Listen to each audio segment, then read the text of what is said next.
윤석열 대통령이 오늘 바쁜 일정 중에도 예정에 없던 기자회견을 열었습니다. 경북 포항 앞바다에 막대한 양의 석유와 천연가스가 매장돼 있을 가능성이 매우 높다며 취임 이후 처음 국정브리핑이라는 형식으로 발표를 한 건데요. 시추 결과는 내년 상반기 정도에 어느 정도 나온다 하고 모든 게 잘 된다면 실제 상업적인 개발 결과는 다다음 정부쯤 확인할 수 있을 것으로 보이는데 대통령이 긴급하게 또 직접 이렇게 나선 건 분명히 그럴 만한 근거나 이유가 있기 때문이겠죠. 홍익표 기자입니다. 윤석열 대통령이 경북 포항 영일만 앞바다에 막대한 양의 석유와 가스가 매장돼 있을 가능성이 높다고 발표했습니다.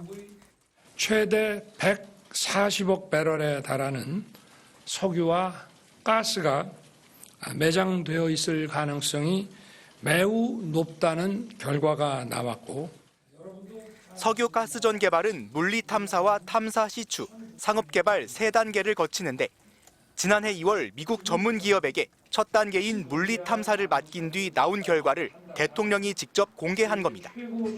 추정되는 매장량은 140억 배럴.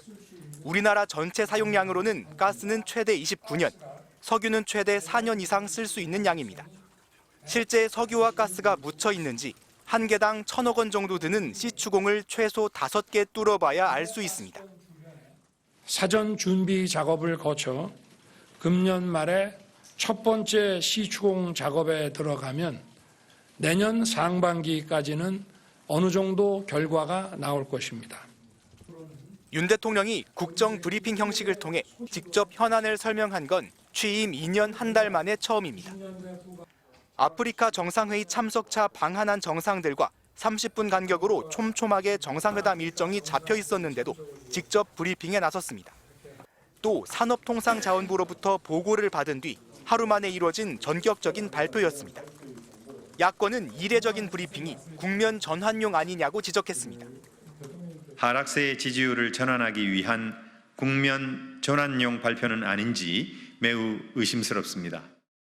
시추 계획을 승인했을 뿐인 일에 대통령이 직접 호들갑을 떨며 브리핑을 할 일인가 싶습니다. 다만 야당도 실제 충분한 매장량이 확인된다면 민생 경제에 큰 도움이 될 일이라며 국회 차원에서 지원하겠다고 덧붙였습니다. MBC 뉴스 홍익표입니다.